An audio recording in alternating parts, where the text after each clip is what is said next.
नमस्कार, प्रणाम। मैं हूं संतोष पांडे। आप देख रहे हैं नवभारत टाइम्स का डिजिटल प्लेटफॉर्म। लखीसराय छठ पूजा के बाद काफी सुर्खियों में रहा। आखिरकार नरसंहार का मुख्य आरोपी या शूटर कह सकते हैं, वो पुलिस दबिश के बाद कोर्ट में आत्मसमर्पण कर दिया, जिसके बाद पुलिस कोर्ट द्वारा निर्गत आदेश के बाद 2 दिनों के रिमांड पर ली है। और जिस तरह वह घटना को अंजाम दिया, मौके पर पहुंची और किस किस तरह से घटना को अंजाम दिया, किस किस को कहां कहां गोली मारी, वह घटना स्थल पर गया और पुलिस को पूरी जानकारी दी। सबसे पहले आप ये देखिए कि जिस तरह से गोली मारकर वो मौत के घाट उतारा है, वो किस तरह से बता रहा है। इधर चलते चल गए और इधर सामान फेंके। कहाँ पर फेंके थे? इधर ही फेंके, यहीं पे फेंके। यही घर। हाँ, और इसके बाद कहाँ फिर भागे थे? सीधे चलते चल गए अपना रास्ता ऐसे ही जगह थे। सुनो, कहाँ फेंका? इधर फेंके अच्छा, इधर फेंका। जी। तो अभी आपने देखा कि आशीष खुद बता रहा था कि किस व्यक्ति को कहाँ गोली मारी थी और मौत के घाट उतारा था।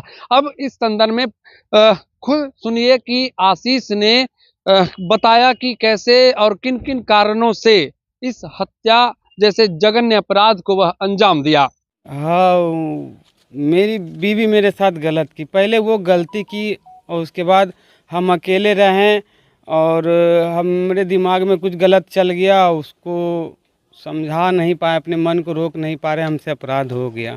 पूरे परिवार को क्यों टारगेट किया तुम? पूरे परिवार को नहीं टारगेट किए थे, हम अपनी बीवी से बात भी किए थे। उस दिन उस गली में जा रही थी तो हम पूछे थे उससे कि सुनो, तुमसे कुछ बात करना है। वो इग्नोर किया और बोले हम तुमको नहीं जानते हैं। और आगे जाके फिर गली में हम इस घटना अच्छा, को कब प्लान किए थे इस बड़ी वारदात को अंजाम देने के लिए? प्लान नहीं, हम जब आ गए उधर से 8वें महीने में 12 ज्योतिर्लिंग से, तब गलत मेरे मन में तो सब पहले से थोड़ा बहुत था ही था कि मेरे साथ गलत किया ऐसे वैसे। हम बहुत तकलीफ़ में भी थे, मानसिक रूप से परेशान है ये थे। और इसके बीच कुछ दिमाग में मेरे कुछ गलत चला और हो गया हमसे गलती, अपराध। तो किए होगे ना, हथियार का इस्तेमाल, हथियार लाना कौन? तो बता दिए थे, वो निर्मल करके लड़का था, उससे लिए थे हम। वो ओझवा पोखर साइड का था। वही हथियार दिया था। हाँ। अच्छा, जमीन विवाद का मामला? नहीं सर, ये गलत है। हम फिर से बोलते हैं, ये सब गलत है। ज़मीन का कोई इतना कुछ कांड हो गया, कहीं उसके माता पिता शो किए हैं कि उसकी पत्नी थी। ज़मीन का एगो झूठा आरोप है। ज़मीन तो हम अपना खुद बेच दिए, इसके चक्कर में बर्बाद हो गए हम। अभी मेरे पास कुछ नहीं है, खाली है हम। कितना दिन से ये चल रहा था? कितना तुम्हारा सब संबंध? मैं 2017 में इसको लेके गया था पटना। मेरे पास मकान मालिक का नंबर भी है। नाला रोड के सीधे जो गली है, दरियापुर गोला रोड, उस गली में हमने 4 साल पति पत्नी का जीवन निर्वाहन किया है। हाँ।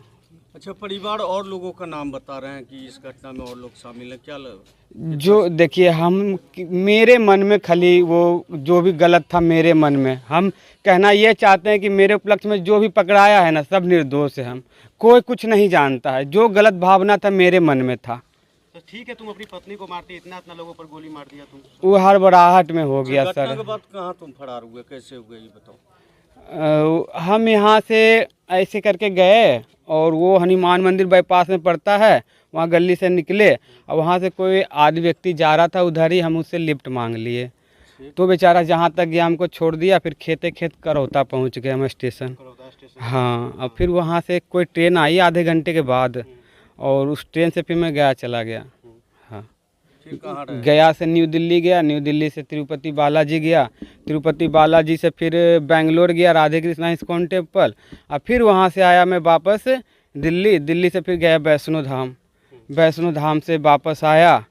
वैसे रास्ता में अमृतसर पड़ता है, अमृतसर गया फिर, और फिर उधर से वापस आया तो आ गया मैं बनारस। वहीं था मैं पिछले वही 9-10 तारीख से 10 दिन लगभग लमसम। यहाँ जो कार्रवाई हो रहा था, इसका जानकारी कोई जानकारी नहीं था हमको। लास्ट में पता चला करीबन यही 3-4 दिन पहले, सिलेंडर करने से पहले 3-4 दिन पता चला कि हम किसी मतलब वहीं पे आसपास का कोई मोबाइल किसी से संपर्क किए, मोबाइल मांगे, मतलब वहाँ जो सोता था उससे मांगे और उससे लखीसराय न्यूज करके डाले, यूट्यूब पर आ गया सारा, एकदम लिखा हुआ था ये वो। 2-4 को न्यूज़ देख के मेरा दिमाग अथी हो गया, हमको लगा हमको जाना चाहिए, सरेंडर करना चाहिए। दोषी हम हैं, मेरे चक्कर में 3 को पकड़ाया हुआ है और ज़मीन का बात बोल दिया है कि ज़मीन के चलते मार दिया है, ये सब गलत है।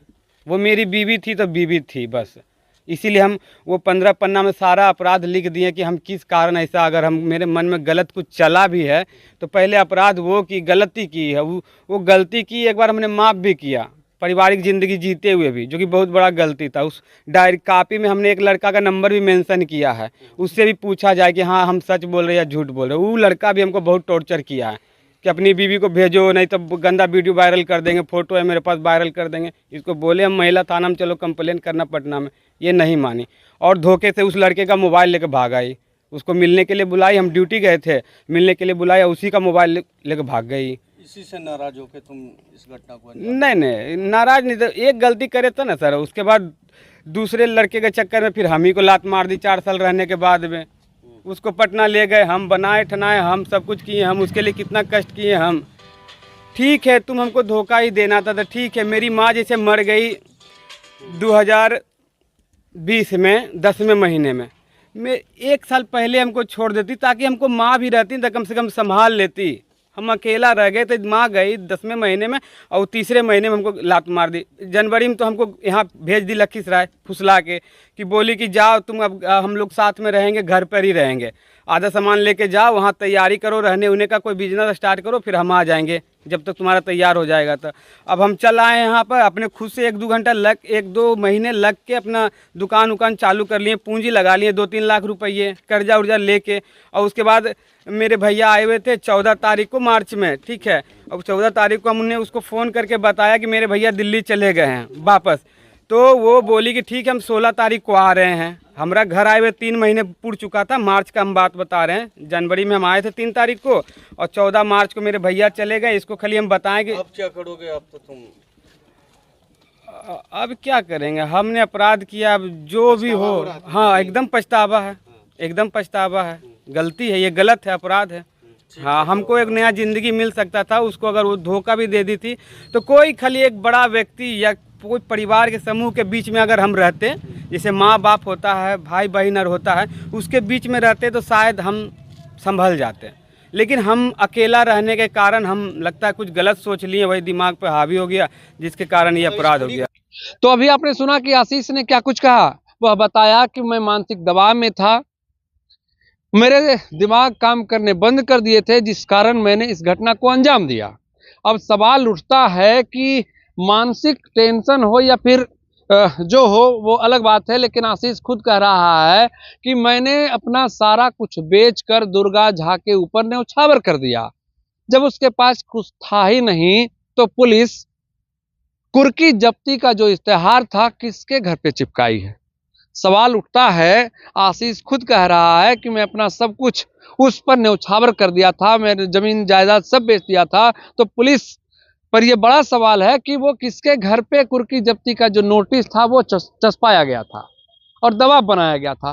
तो फिर कहा जा रहा है कि मैंने अकबकाहट में सभी को गोली मारी है, तो अकबकाहट में दूसरे लोगों को गोली क्यों नहीं मारी गई? आशीष चौधरी उसी परिवार के सभी लोगों को टारगेट क्यों किया? सवाल ये भी उठता है कि एक तरफ प्रशासन कह रही है कि मैंने पूरी ताकत झोंके हुए था कि आशीष की गिरफ्तारी की जाएगी, उसे हवालात की हवा खिलाई जाएगी। अब सवाल उठता है कि वो मिस्टर इंडिया तो था नहीं कि गोली मारी और मिस्टर इंडिया की तरह गायब हो गया बटन दबाकर, फिर उसकी जब इच्छा हुई बटन दबाया और मिस्टर इंडिया की तरह फिर वह पुनः वापस आ गया। ये बड़ा सवाल है। बहरहाल पुलिस की गिरफ्त में आशीष चौधरी है, 2 दिनों के रिमांड पर है, पुलिस उससे पूछताछ कर रही है। जल्द ही पुलिस अधीक्षक पंकज कुमार इस मामले में खुलासा करेंगे। लखीसराय से नवभारत टाइम्स के लिए संतोष कुमार पांडे।